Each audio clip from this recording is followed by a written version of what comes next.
my best friend and we've got some things to do.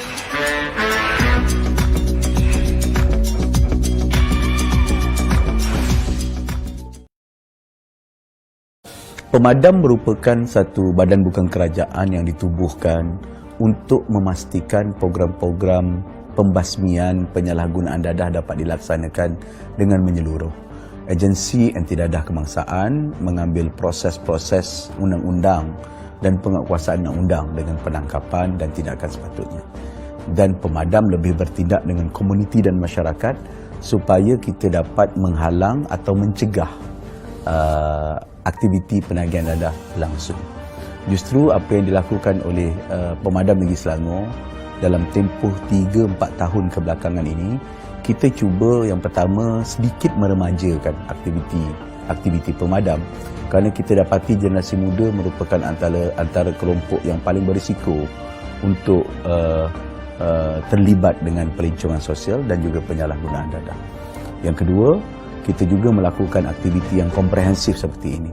Sebelum ini terpisah-pisah di antara AADK, pemadam, pusat pemulihan, polis, JAKIM, Jabatan Kesihatan.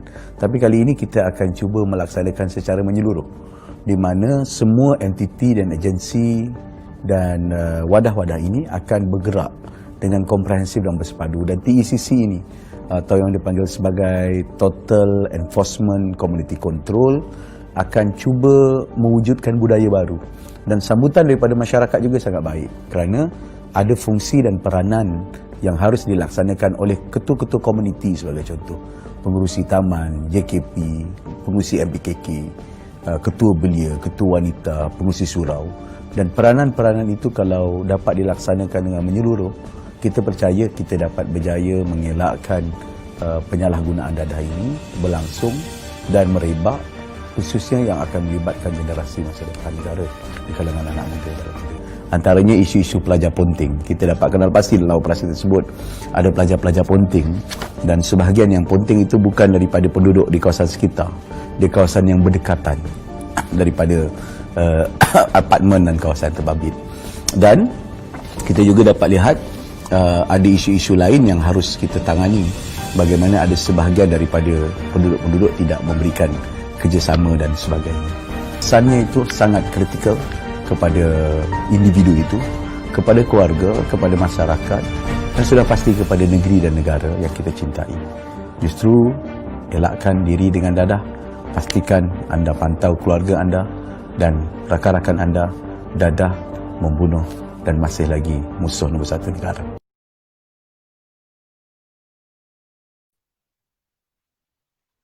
Assalamualaikum dan salam sejahtera. Bertemu kembali siri FB Live Skuad Penerangan Komuniti Speak Pemadam Negeri Selangor di hari dan waktu yang sama. Tajuk utama Apa Kata Speak untuk ciri ke-8 kali ini adalah vaping dan rokok berperisa dadah.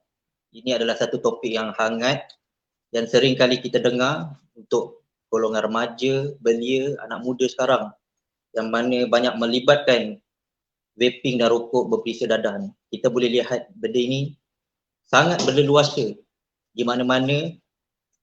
Kadang di rumah-rumah kita, kawan-kawan kita maupun ahli keluarga kita yang sering menggunakan vaping dan rokok perisa dadah ini. Bila kita tanya pada mereka alasan kenapa sentiasa menggunakan vaping ataupun rokok berperisa dadah ini, adalah kerana kita mau fun, having pening-pening, seronok bro, try dulu, mantul bosku. Itu ayat selalu digunakan. Kampung buang masa. Hari ini saya sebagai moderator anda, Ketua Penerangan Community Speak Parlimen Sungai Buloh, Pemadam Negeri Selangor, iaitu saya Muhammad Sulhi Muhammad Razif. Sebelum kita pergi lebih lanjut, kita akan kenalkan dulu apa itu pemadam dan juga Speak Pemadam Negeri Selangor ini. Pemadam adalah satu persatuan mencegah dadah Malaysia yang ditubuhkan pada 22 Mac 1976. Pemadam Negeri Selangor merupakan pemadam negeri yang proaktif dalam menjalankan kempen-kempen pendidikan pencegahan. Salah satu inisiatif yang dilakukan oleh mewujudkan Speak di bawah Biro latihan dan penerangan pemadam negeri Selangor. SPIK adalah skuad penerangan komuniti yang ditubuhkan pada bulan Ogos 2019. Penubuhan SPIK ini adalah ilham daripada Tuan Daeng Muhammad Ridwan, iaitu Setiausaha Kehormat Pemadam Negeri Selangor sendiri. Tujuan utama SPIK ditubuhkan bagi memberi ruang serta platform anak belia untuk bergiat aktif menjalankan kempen-kempen pendidikan pencegahan di era milenial ini. Menteri Besar Selangor juga merangkap penaung pemadam negeri Selangor sendiri, iaitu Yang Amat Berhormat Datuk Amiruddin Syahari, menyokong SPIK untuk bergerak lebih proaktif dan bekerjasama dengan agensi-agensi kerajaan dan NGO dalam menjadikan Selangor sejahtera tanpa dadah. Tujuan program Live FB ini iaitu program Apa Kata SPIK, siri ke-8 vape dan rokok berperisa dadah ini.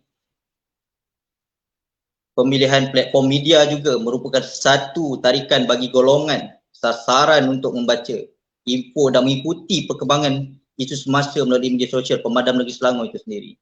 Usaha mencegah penyalahgunaan dadah bukan hanya terletak pada bahu kerajaan, malah semua rakyat di negara ini yang ciptakan kesihatan dan kesejahteraan hidup. Mekanisme-mekanisme melalui kempen secara online ini merupakan satu platform baru untuk memberi advokasi kepada masyarakat terutamanya golongan belia tentang bahaya penyalahgunaan bahan ini. Kita juga menggunakan satu hashtag yang digunakan dalam pemadam, iaitu hashtag jangan try nanti barai. Ini merupakan satu tagline terbaru pemadam sesuai dengan keadaan semasa. Jadi tagline perlu catchy dan santai. Tagline ini merupakan dan menekankan jangan try dadah supaya ia tidak membinasakan diri anda sendiri. Jangan lupa juga like dan follow media sosial pemadam negeri Selangor untuk melihatkan isu-isu menarik yang akan dibincangkan dari semasa ke semasa. Kita fokus utama topik hari ini adalah peningkatan sosial dalam kalangan belia kini yang menjadi satu kebimbangan masyarakat terhadap golongan muda ini.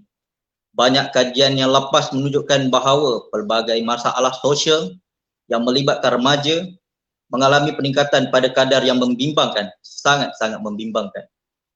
Jika perokok beranggapan bahawa rokok itu bukan dadah yang berbahaya, maka mereka memang silap kerana nikotin dalam tembakau itu sendiri mempunyai kesan tagihan yang sama seperti heroin dan kokain. Penyalahgunaan bahan ini merangkumi perbuatan seperti menghisap rokok termasuk vape, meminum minuman beralkohol dan mengambil dadah seperti syabu, ganja, pil khayal dan muhidugam. Kementerian Kesihatan Malaysia pada tahun 2012 menyatakan jumlah perokok di Malaysia terus meningkat dan mencegah kepada 4.7 juta orang pada tahun 2011. The Channel News Asia pada tahun 2015 pula melaporkan bahawa jumlah penggunaan vape di Malaysia dianggarkan mencucah 1 juta orang, malah kemungkinan angka ini makin meningkat. Banyak kajian telah menunjukkan bahawa rokok dan vape boleh memberikan kesan negatif kepada penggunanya. Kebanyakan rakyat Malaysia telah lama didedahkan dengan maklumat tentang keburukan penyalahgunaan dadah ini oleh ramai pihak. Begitu juga dengan maklumat mengenai keburukan merokok maupun minuman beralkohol. Walau bagaimanapun, peningkatan kes penyalahgunaan bahan ini tetap berlaku dan kebiasaannya ia didominasikan oleh golongan belia. Itu adalah fokus topik kita pada hari ini. Sebelum kita pergi ke lebih lanjut, kita memperkenalkan dulu panelis kita hari ini yang kita jemputkan, iaitu Dr. Nur Aryana Hassan, Pakar Perunding Kesihatan Awam, Unit Kawalan Tembakau dan Urusia FCTC, Bahagian Kawalan Penyakit, Kementerian Kesihatan Malaysia. Selamat datang Doktor pada kita punya temu bual hari. Terima kasih, terima kasih.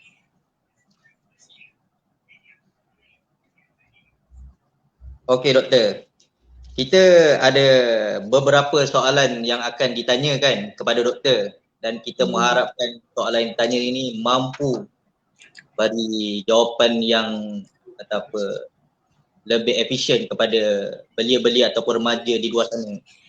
Kerana mengikutkan topik kita pada hari ini sebenarnya adalah topik yang sangat hangat sebenarnya dikatakan. Betul tak doktor? Ya, ya. Memang topik yang sedang hangat diperkatakan. Ya, betul.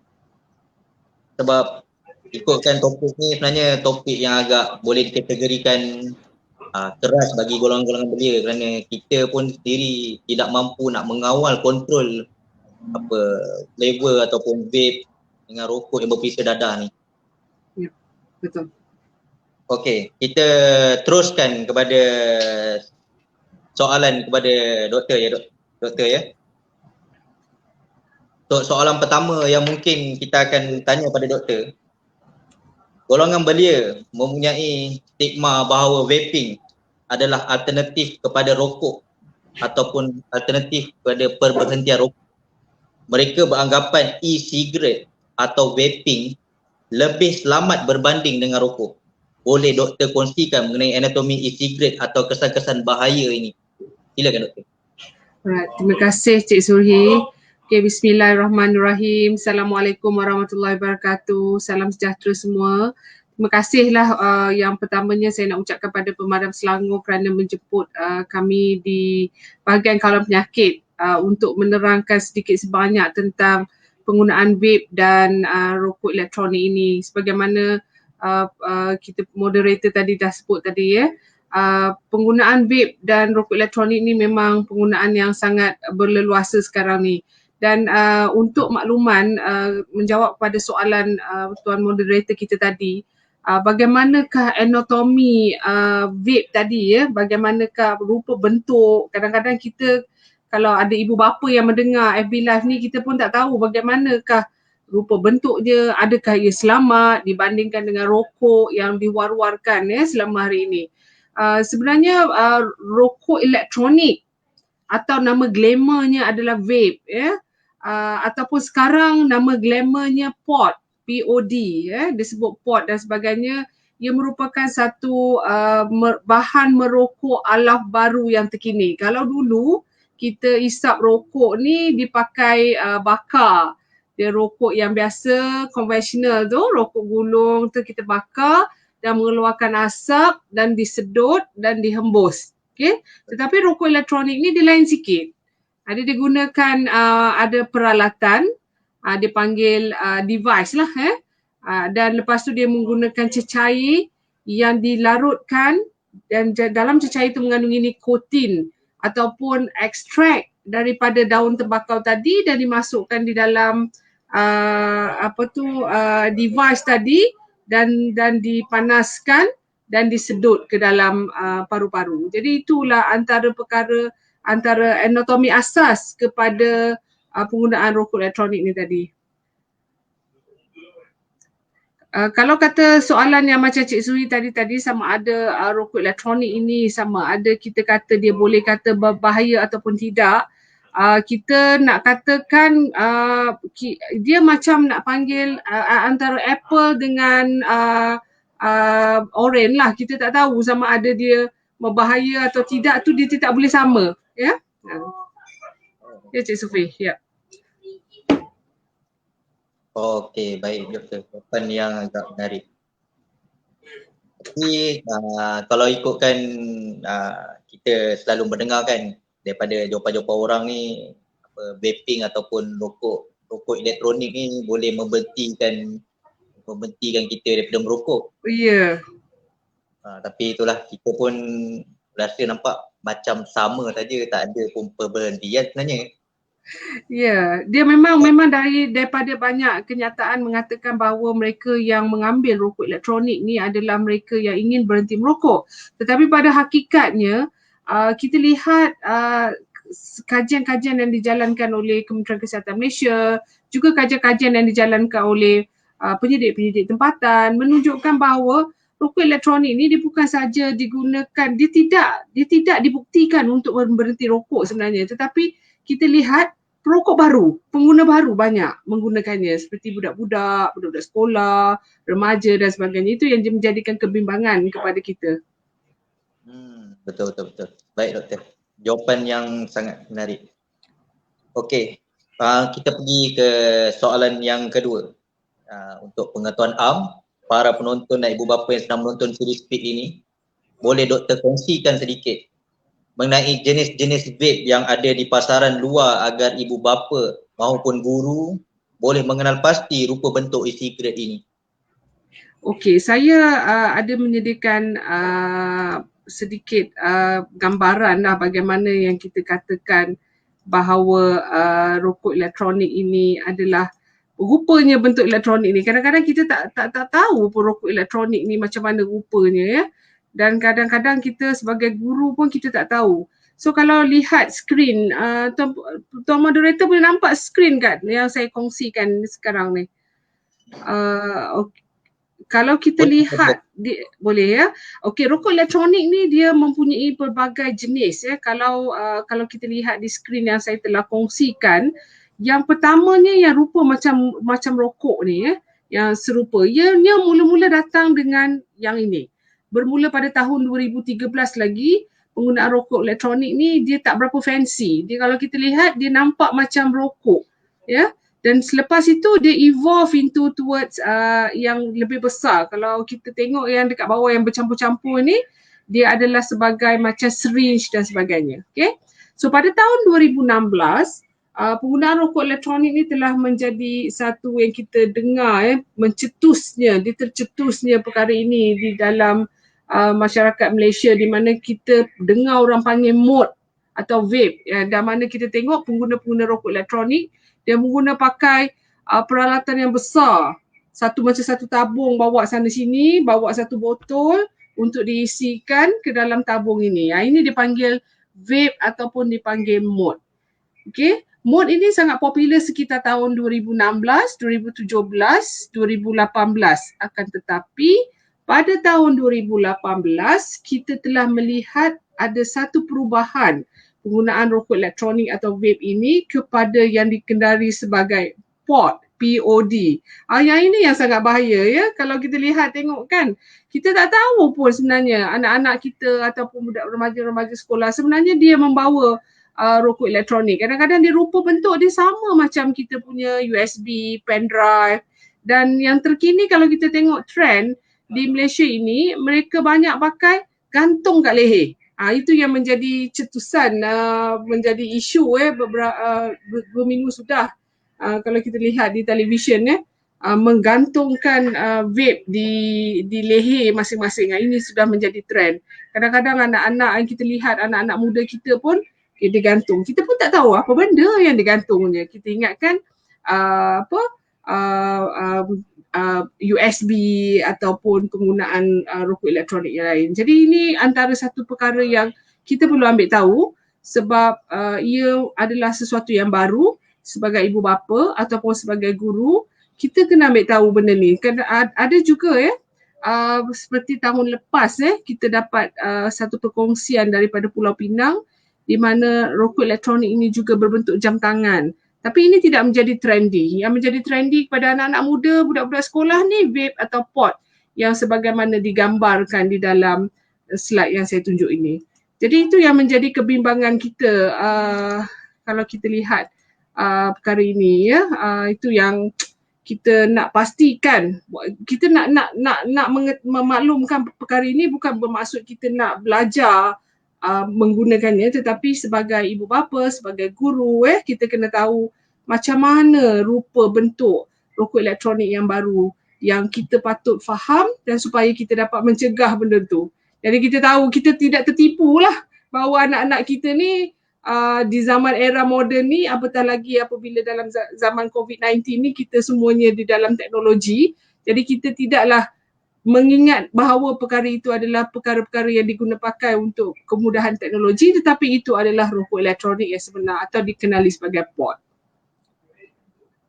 Okey, baik doktor. Tapi ada betul ke apa yang doktor cakap tu tadi? Sebab kalau kita ikutkan dari segi vape ataupun mod ataupun sekarang kita panggil pod lah. kita melihatkan dia terlalu banyak jenis dan bentuk dia. Kadang kita sendiri pun tak sangka benda tu adalah pot, benda tu adalah vape, adalah mode. Betul tak Doktor? Ya. Ya, betul. Kadang kita ingatkan apa? Kita macam kalau kita tengok orang pakai mula-mula keluarnya pot ni di pasaran, saya tengok orang duk pakai, saya kata apa orang duk gantung ni. So barulah kita perasan bahawanya itu adalah pot ya. Sebab kalau kita selalu pakai lanyard tu kita pakai dengan name tag kita, tetapi sekarang menjadi satu kebanggaan kepada generasi sekarang menggunakan pakai pot. Kalau kita lihat dulu rokok tak ada pula orang gantung dekat leher, tetapi pot ni ada yang memang dah menjadi satu trending. Yang mana kita kena tahu itulah dia rokok elektronik. Ya, betul tu Doktor. Saya sendiri pun benda ni dah lihat kan jadi macam satu trending. Kadang boleh dikatakan jenis fashion juga, pelbagai jenis bentuk, dia bukan layout saja, kadang dah jadikan satu rantai pula kan. Ya, betul. Itu yang menjadikan kita rasa adakah ini satu budaya baru? Adakah ini satu budaya baru yang kita patut terima ataupun kita patut cegah daripada awal? Ya, betul. Baik Doktor. Okey, untuk kita ada soalan yang ketiga. Kebanyakan perokok menyedari risiko kesihatan yang bakal dialami akibat gaya hidup tidak sihat ini, namun mereka masih selesa meneruskan rutin merokok. Alasan paling mudah yang kita sentiasa dengar, perokok menyifatkan rokok sebagai alternatif memberi keseronokan. Dan sedangkan hakikatnya ia adalah disebabkan ketagihan nikotin. So bagaimana kesukaran perokok untuk bebas dari nikotin yang doktor boleh kongsikan pada siri kali ini? Silakan Doktor. Okey. Alright. Sebenarnya mereka yang terjebak dengan penggunaan nikotin atau kita panggil ketagihan nikotin ini, sama ada dari segi rokok konvensional ataupun rokok elektronik ya, adalah mereka yang mengalami masalah kita panggil ketagihan nikotin. Dalam khususnya apa yang kita cakap rokok konvensional lah macam saya sebut tadi, rokok konvensional dia adalah terhasil daripada daun, dia dihasilkan daripada daun tembakau, dan daun tembakau ini nama saintifiknya adalah Nicotiana tobacum, Nicotiana. Jadi Nicotiana tu dalam tu ada bahan kimia yang bernama nikotin. Jadi mereka ini mengalami ketagihan terhadap nikotin tu tadi. Okey, berbanding dengan rokok elektronik, ia juga sama. Kerana rokok elektronik, dia tidak menggunakan daun tembakau yang digulung dan dibakar. Tetapi rokok elektronik ni tadi, dia menggunakan cecair yang diekstrak keluar. Bahan kimia yang dinamakan nikotin tadi, nikotina tadi tu di dalam daun tembakau, diekstrak keluar, dijadikan cecair. Jadi apa yang berlaku nikotiana ni ataupun nikotin ya, dia sebenarnya adalah satu bahan yang boleh menjadikan seseorang itu ketagihan. Tak kira lah dia isap rokok ke, dia isap rokok elektronik ke, dia isap vape atau pot ya. Dia sama dengan bahan-bahan ketagihan yang lain seperti ganja, morfin, heroin dan sebagainya.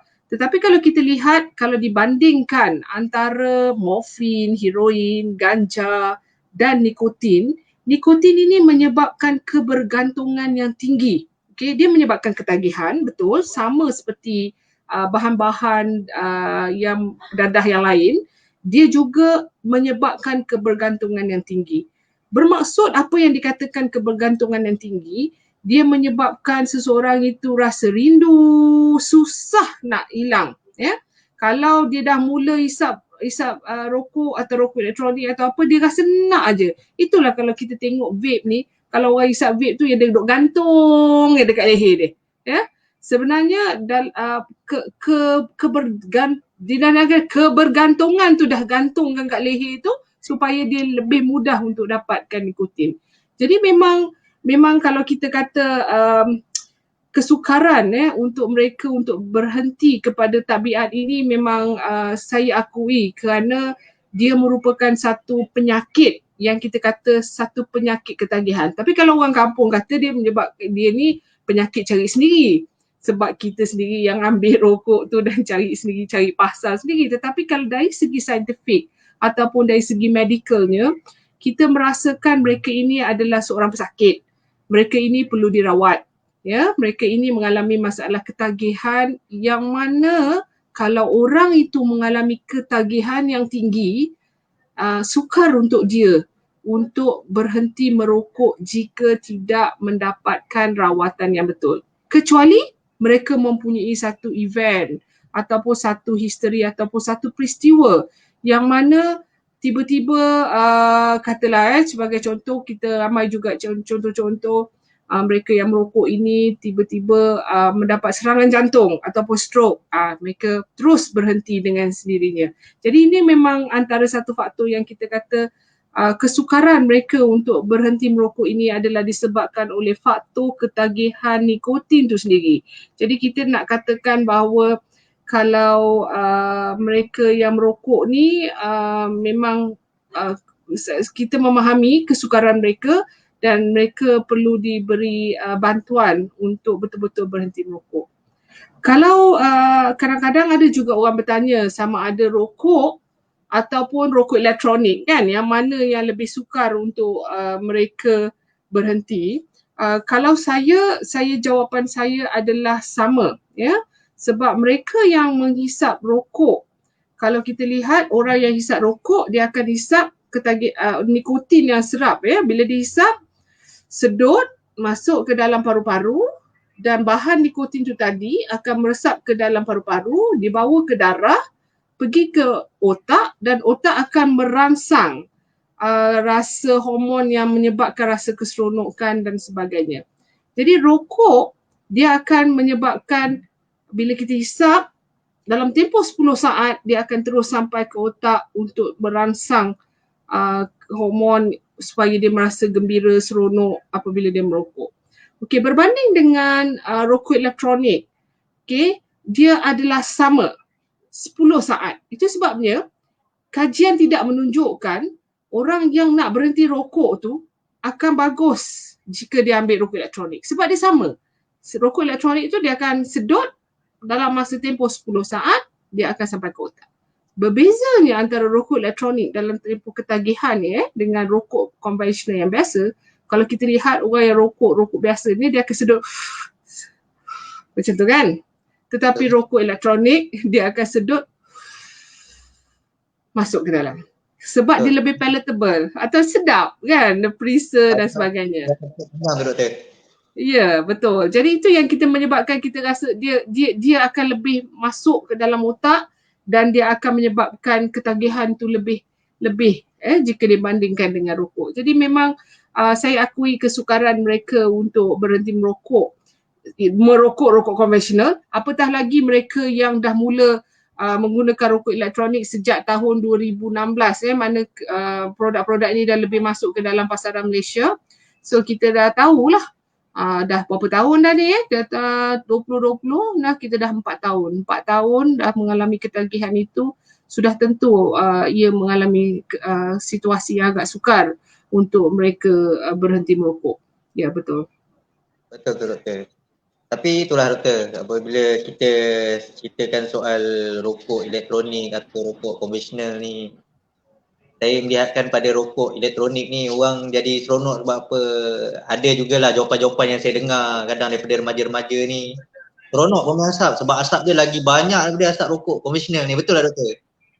Ya, dia lebih kepada sebab rokok konvensional ni adalah daun yang dibakar dan proses pembakaran tu menyebabkan karbon dan sebagainya, bau yang busuk dan sebagainya. Tapi kalau bila bertukar dengan pada rokok elektronik ni, tu yang saya kata dia lebih palatable atau lebih seronok.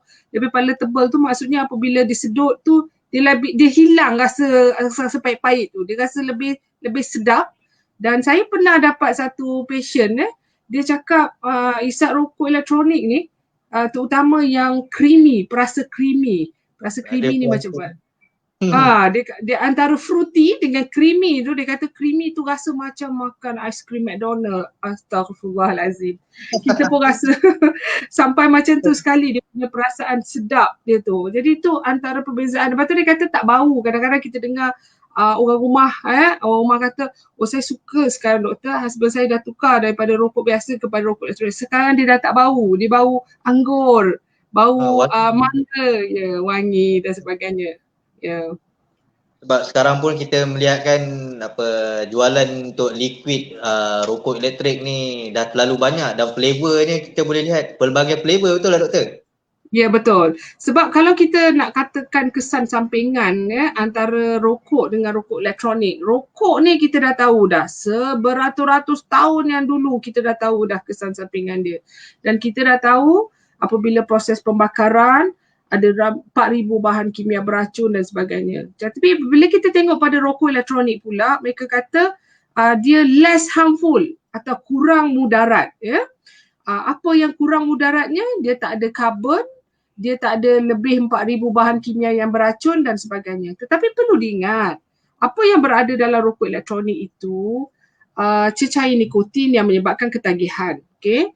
Tetapi ada 3 bahan utama di dalam cecair rokok elektronik itu. Nombor 1, PG. Ni siapa yang isap rokok elektronik dia tahulah ni. PG, propylene glycol. VG, vegetable glycerin. Dan ada flavor yang macam anggur, mangga, bandung, macam-macam flavor ada. Jadi 3 benda ni adalah digunakan di dalam makanan, krim muka, kosmetik dan sebagainya. Flavor biasanya kita guna dalam air, makanan, nak buat kek dan sebagainya. Tetapi itu adalah bahan-bahan yang kita gunakan untuk kita campur dan kita telan dan makan. Kemudian dengan menggunakan rokok elektronik, kita ambil bahan-bahan tu, kita panaskan dia. Jadi proses pemanasan tu menyebabkan bahan kimia yang disedut terus ke dalam hidung, terus ke paru-paru. Perlu diingat walaupun flavor vanila, anggur tu selamat untuk diminum, tidak semestinya dia selamat apabila dipanas dan disedut ke dalam paru-paru. Jadi kita kena tahu bila kita kata dia less harmful ataupun kurang mudarat, yang ini lain, yang ini lain. Macam saya cakap tadilah, ini apple, ini orange. Susah you nak bandingkan. Yang ini rokok dah tentu dia punya efek dia macam ni. Yang rokok elektronik pula efek dia yang sebegini. Jadi kita kena dengar lah cakap doktor kan. Doktor cakap tu ada asas dan dari segi saintifiknya. Betul. Okey doktor, untuk soalan yang seterusnya dia ada melibatkan sedikit rokok elektronik yang berperisa ganja ataupun perisa atau budak sekarang kita panggil flavor pening. So, rokok ni adalah satu ketagihan yang tidak sepatutnya dimulakan. Lebih meruntungkan lagi, negara dikejutkan dengan aktiviti penjualan cecair vape yang dicampur dengan dadah. Ni kira satu yang terbaru lah sekarang. So apakah ilmu dan bagaimana ibu bapa, guru maupun orang awam boleh mengesan cecair yang mengandungi dadah itu? Silakan doktor. Okey, ini yang kita susah sangat ni. Baru-baru ni saya ada mesyuarat di antara agensi lah yang kita nak bandingkan bagaimanakah kita nak tahu benda ni dicampurkan dengan bahan-bahan terlarang, terutama dadah, ganja dan sebagainya. Sebab kalau rokok, selalu orang kata Dr. Ariana, antara rokok dengan rokok elektronik ni, rokok pun boleh dicampurkan macam-macam, betul. Rokok pun boleh dicampur dan golongan rokok tu boleh dicampurkan dengan pelbagai. Tetapi rokok ni perlu diingat, dia adalah satu bahan pepejal yang dah manufactured ataupun dah dikilangkan cantik dah macam tu. Jadi untuk nak campur benda-benda macam tu, dia payah sikit. Dia boleh berlaku tetapi payah. Saya pernah tengok lah. Masa saya di luar negara, saya tengok satu keluarga ni, saya rasa dia memang penagih dadah lah daripada anak mak orang putih, anak mak, anak bapa. Dan saya nampak dia masukkan gulung-gulung campur, because dia orang kan cannabis kan allowed kan kat sana. So gulung-gulung and then diisap kan. Okey, itu boleh berlaku kalau rokok konvensional. Tapi kita lihat rokok elektronik yang saya sebut tadi, yang saya tunjukkan gambaran dia mod besar dan dia bawa botol-botol untuk diisikan ke dalam bekas untuk ataupun peralatan untuk dipanaskan tu. Yang itu kita susah nak tahu sebab warna dia adalah warna yang biasa. Okay? Sama ada dimasukkan bahan terlarang ataupun tidak, memang sangat sukar untuk kita pastikan. Okay. Untuk makluman para pendengar yang ada sekalian, ibu bapa, guru ataupun pengguna-pengguna rokok elektronik yang mungkin yang mendengar siaran pada malam ini, cecair rokok elektronik ni sebenarnya sepatutnya tidak boleh ada mengandungi nikotin. Kerana nikotin tu sendiri adalah barangan terlarang. Tapi dia bukan terlarang macam dadah dan sebagainya. Nikotin ini dalam kumpulan racun yang mana dia tidak boleh dijual sebegitu. Ya. Jadi apa yang berlaku kita tengok 90% ataupun 80% di pasaran runcit, kita nampak dia kata tak dijual nikotin tetapi sebenarnya ada nikotin. Itu adalah sesuatu benda yang terlarang lah. Maksudnya tidak ada siapa-siapa pun boleh yang menjual nikotin kecuali jika dia berdaftar sebagai ubat. Sehingga sekarang cecair rokok elektronik yang dijual di pasaran sekarang ni, kita anggap pasaran gelap lah sekarang ni ya, adalah merupakan barang terlarang yang dijual. Jadi kalau kita tengok satu botol cecair rokok elektronik, katalah satu botol begini, kita tak tahu apa dalam dia. Kita tak tahu pun ada nikotin ke tidak. Okay, kita kena test, ambil bawa ke makmal, barulah kita tahu oh dia mempunyai bahan racun yang terlarang. Okay, apatah lagi dadah. Ganja ataupun di crash the pil ecstasy tu and then masukkan ke dalam tu, perkara itu boleh berlaku. Jadi benda ni memang sangat sukar untuk dikawal ya. Macam bagaimana kita nak tahu di pasaran memang susah. Ya, baru-baru ni macam saya sebut tadi, kita ada bermesyuarat antara kementerian ya. Kita pun bertanyalah, letakkan atas meja ni, yang ni ada dadah ke, ada cannabis ke, ada nikotin. Tak boleh nak cakap. Sebab dia merupakan satu bentuk cecair. Kita tak boleh kalau nampak ada, kalau nikotin tu keluar cakap saya kalau nikotin boleh bercakap, saya ada nikotin dah tu senang. Ya kan, dadah pun kan. Kalau dadah tu sendiri boleh bercakap. Tapi tak, kita tak boleh nampak perkara itu. Satu analogi yang diorang boleh bagi macam dadah lah ya. Diorang kata antara tepung gandum biasa dengan dadah. Secara pandang tu bolehkah kita nampak bahawa ada perbezaan. Jadi ini memang satu benda yang sangat sukar dan ini adalah satu kebimbangan kita ya. Penggunaan rokok elektronik ini bakal menjadi open kepada penggunaan bahan-bahan terlarang yang lain. Walaupun kita tahu industri yang ada ini minta untuk diregulasikan, untuk pastikan benda itu di cap ataupun close system, close end supaya tak boleh ditambah dan sebagainya. Tapi kita tahulah manusia, macam mana pun dia akan cuba menambahkan bahan-bahan terlarang. Yang terlarang itulah yang selalunya orang nak ya. Try, betul. Sebab tu kita pakai tagline, jangan try nanti barai. Ya betul, terbarai. Tagline tu sesuai dengan kita punya tajuk. Saya nak tanya sendiri dengan doktor lah. Ini mungkin soalan yang datang daripada saya sendiri. Berkenaan dengan isu yang kita pun mungkin kita dengar sikit daripada pihak government ataupun kerajaan sendiri yang nak meletakkan macam cukai pada penggunaan flavor untuk rokok elektronik ni. So daripada pihak doktor, apa jawapan untuk tu? Nampak macam benda ni satu sambutan yang elok pula pada pihak kerajaan lah, kita nampak.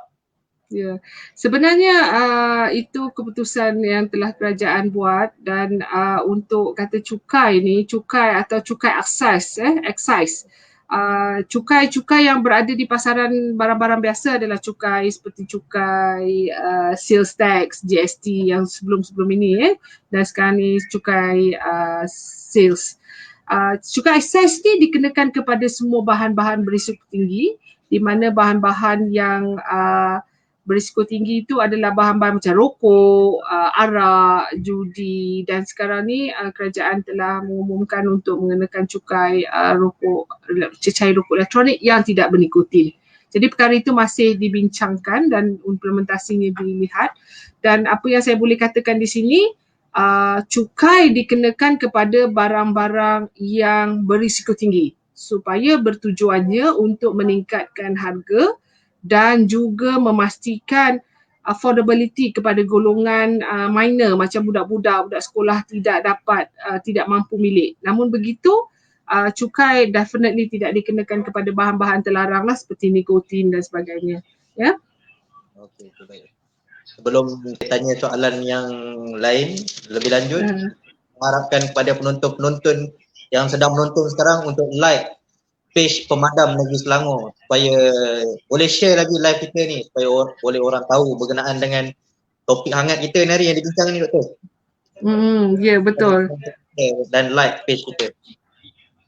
Okey, Doktor, untuk soalan yang seterusnya mengenai inisiatif MQuit di bawah usaha Kementerian Kesihatan Malaysia sendiri untuk meningkatkan keboleh-dapatan perkhidmatan berhenti merokok bagi mereka yang ingin keluar dari masalah ketagihan dan tabiat merokok. Boleh Doktor kongsikan mengenai perkara ini? Okey, kerajaan ataupun khususnya Kementerian Kesihatan Malaysia, kami telah menyediakan rawatan atau perkhidmatan berhenti merokok di semua klinik kesihatan dan hospital kerajaan yang kami sediakan lah ya.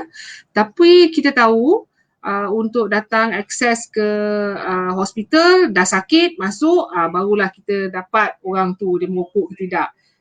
Ke klinik kesihatan, kita ada khusus klinik berhenti merokok, tetapi nak pastikan orang tu datang dengan sukarela, tiba-tiba hari ni besok terus pergi, biasanya sukar jugalah ya.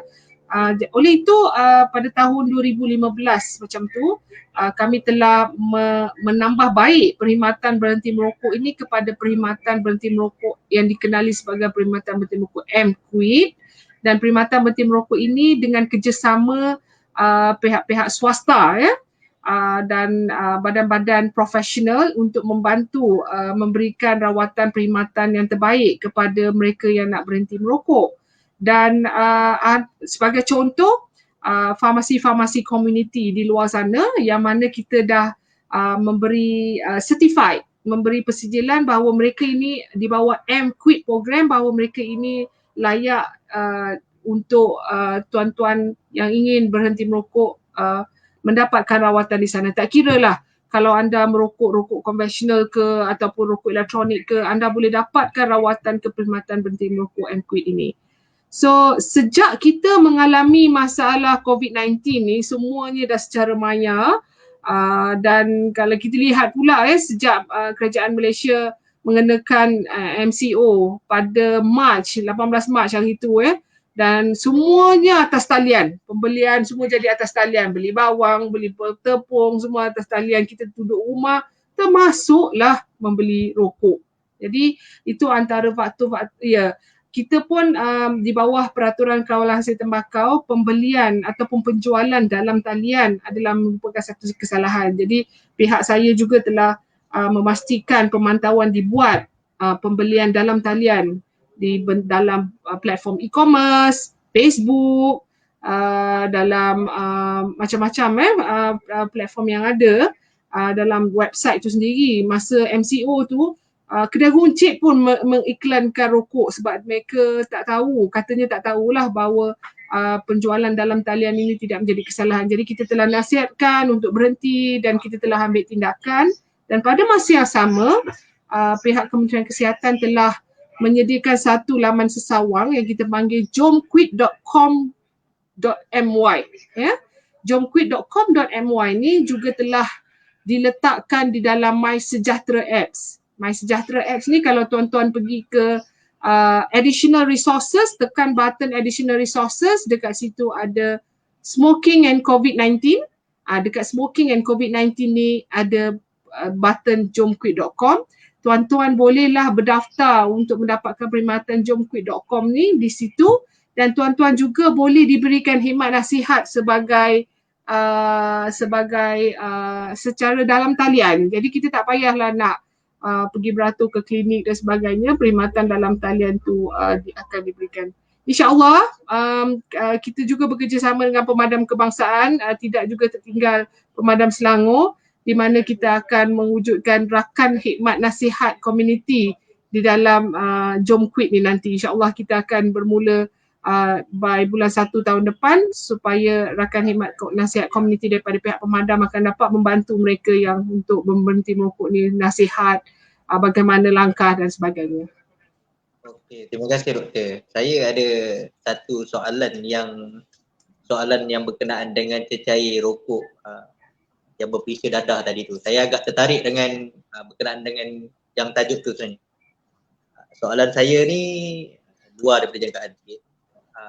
Pernah tak doktor berdepan ataupun berhadapan dengan pasien yang pernah mengambil flavor yang bercampurkan dengan dadah ni, dan apa respon daripada pihak doktor kalau berdepan dengan orang-orang yang macam ni? Okey. Saya sendiri ataupun daripada pihak pemadam sendiri pun pernah berhadapan dengan orang macam ni, dan kita nampak cara penghayatan mereka tu macam terlalu tinggi sangat, macam terlebih daripada yang sepatutnya. Boleh doktor terangkan? Okey, buat masa sekarang ni bagi mereka yang menghisap rokok elektronik, saya dari pengalaman saya belum jumpa lagi yang mereka mengaku mencampurkan dengan dadah lah. So far belum ada lagi. Tetapi yang rokok konvensional tu ada, yang mana mereka adalah bercampurkan dengan ganja, mereka juga adalah pengguna bahan-bahan terlarang yang lain.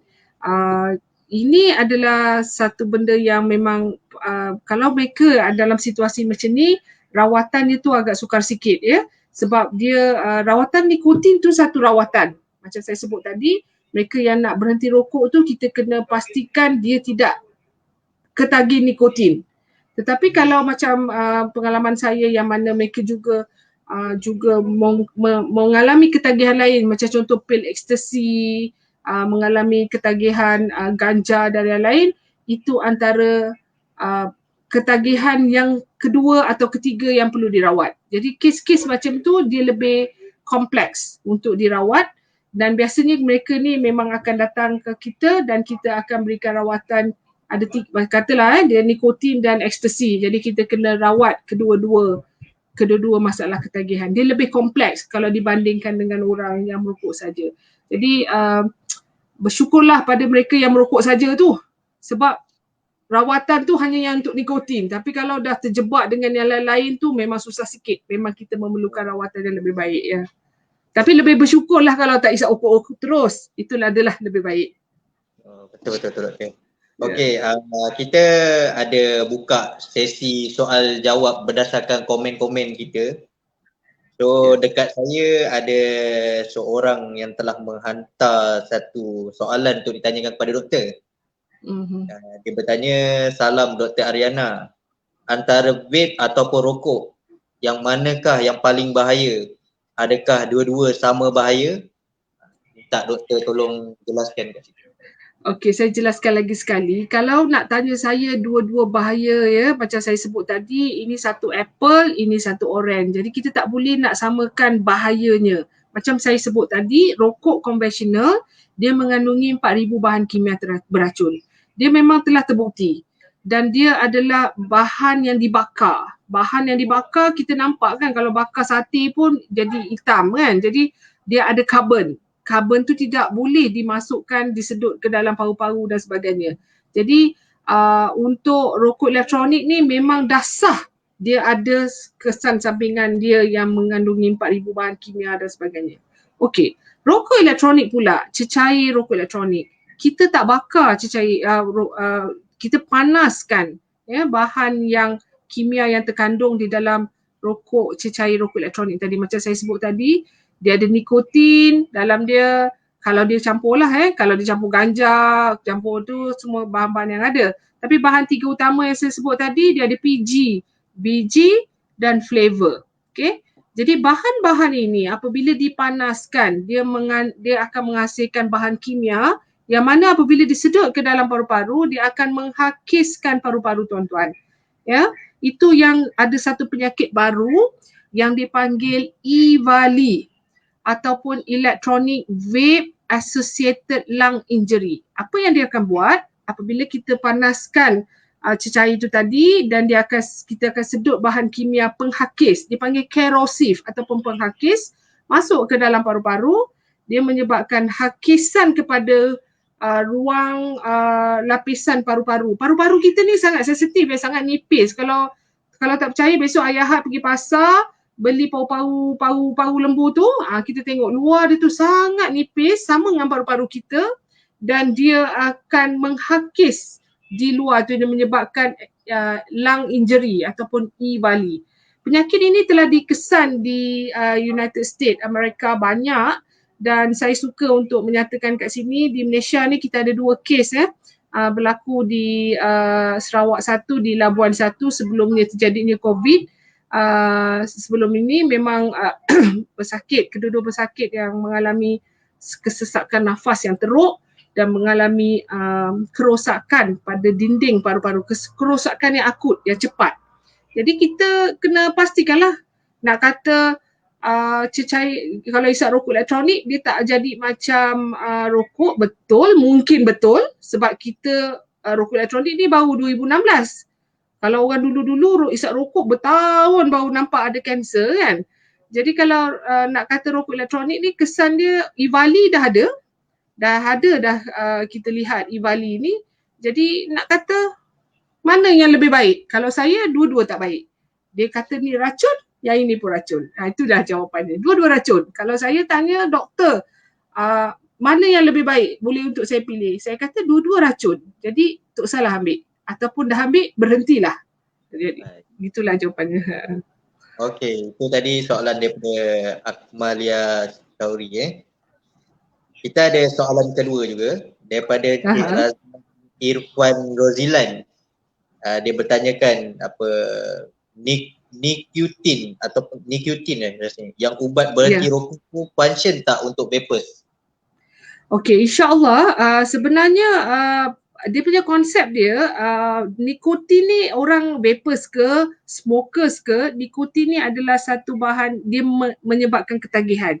Jadi kalau kita ketagih vapers, dia boleh nikotin boleh digunakan. Cuma saya perlu ingatkan di sini, nikotin ni adalah nikotin ataupun NRT ataupun chewing gum ataupun patch. Nikotin, yes betul.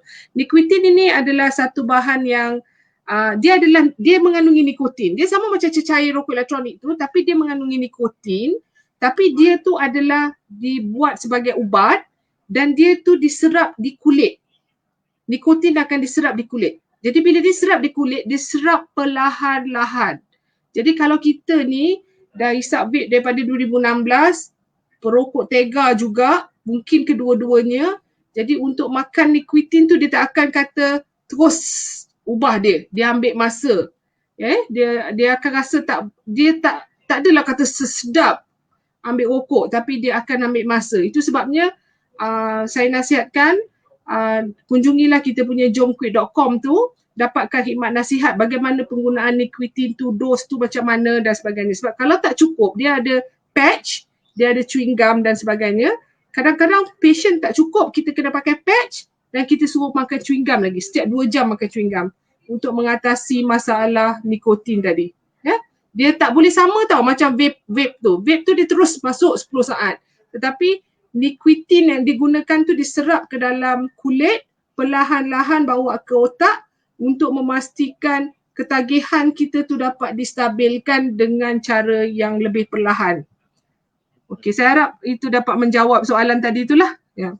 Baik doktor. Okey, kita ada mungkin ni soalan yang terakhir daripada Mudirah Muhammad Nur. Hisap rokok vape bahaya tak untuk orang kedua yang menghidu? Okey, secondary smoker. Betul. Kalau kita selalu dengar secondary smoker ataupun tertiary smoker kepada mereka yang merokok. Tertiary sekarang ni kita dah ada tertiary. Tertiary tu maksudnya bau. Secondary tu orang yang isap rokok ataupun isap vape, orang yang duduk sebelah dia akan sedut sama, itu panggil secondary. Sekarang ni kita ada tertiary pula, maksudnya bila orang tu dah tak isap rokok atau tak isap vape, tapi dia bergerak, dia balik rumah, peluk anak dan sebagainya, ada lagi partikel-partikel halus yang kita tak nampak, itu dipanggil tertiary. Okay, dibanding rokok dengan rokok elektronik, sama, ada. Maksudnya mereka yang duduk sebelah sedut wap yang dihasilkan. Dia bukan wap air tuan-tuan. Dia adalah wap yang mengandungi nikotin, mengandungi bahan-bahan kimia yang tadi dipanaskan di reaksinya Jadi dia sama disedut. Memang ada efek dia daripada secondary smoker. Sebab dia punya, bila kita tengok dalam mikroskop, dia punya kecil ini ada tu lebih kecil daripada bila kita potong selai rambut kita, kecil sangat dan memang mampu masuk ke dalam paru-paru. So mereka yang isap vape, jika isap vape ni di depan anak-anak dan sebagainya, janganlah rasa gembira sebab bau anggur, sedap bau bukan bau anggur tu je sekadar tu, tetapi bahan-bahan kimia yang hasil dari pemanasan tu masuk juga ke dalam paru-paru. So memang secondary smoker juga telah dibuktikan walaupun isap vape, walaupun sekadar kononnya itu adalah wap air saja, tetapi dia bukan sekadar wap air, dia lebih daripada wap air. Okey, baik doktor. So untuk soalan-soalan daripada komen-komen kita telah terjawab. So kita mahukan sedikit rumusan daripada pihak Dr. Ariana sendiri berkenaan dengan topik kita ini hari. Kita minta doktor rumusan.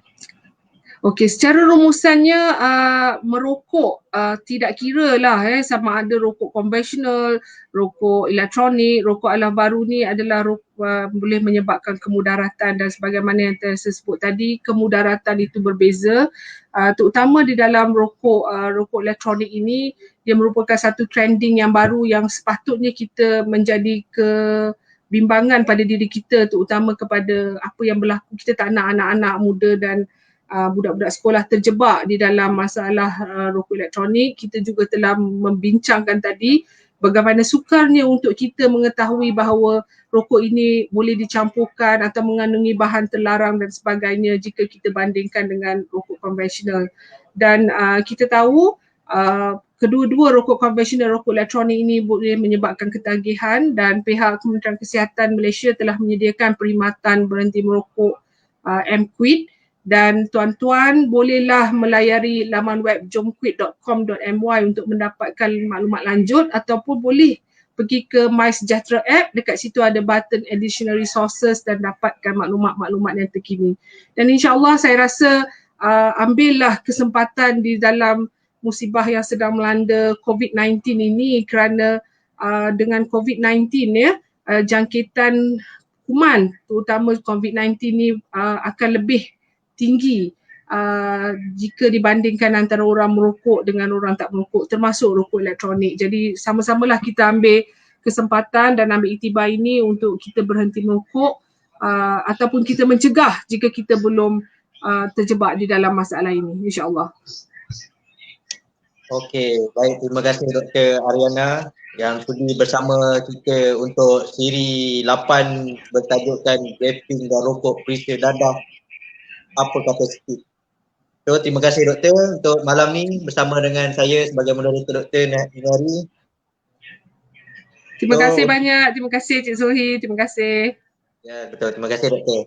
Doktor banyak bagi jawapan yang relevan untuk kepada mereka yang sedang melihat kita live ni. So kepada mereka yang menonton, yang melihat kita punya live FB ni, jangan lupa untuk like dan share apa kata speak siri 8 vaping dan rokok perisa dadah ini, kerana apa yang diberikan dan jawapan yang diberikan oleh Dr. Ariana ini adalah sangat relevan untuk anda semua. Dan terima kasih sekali lagi dan kita akan berjumpa untuk siri yang seterusnya apa kata speak di minggu hadapan. Terima kasih, Assalamualaikum dan salam sejahtera. Terima kasih doktor. Terima kasih. Waalaikumsalam. You are my best friend and we've got some things to do.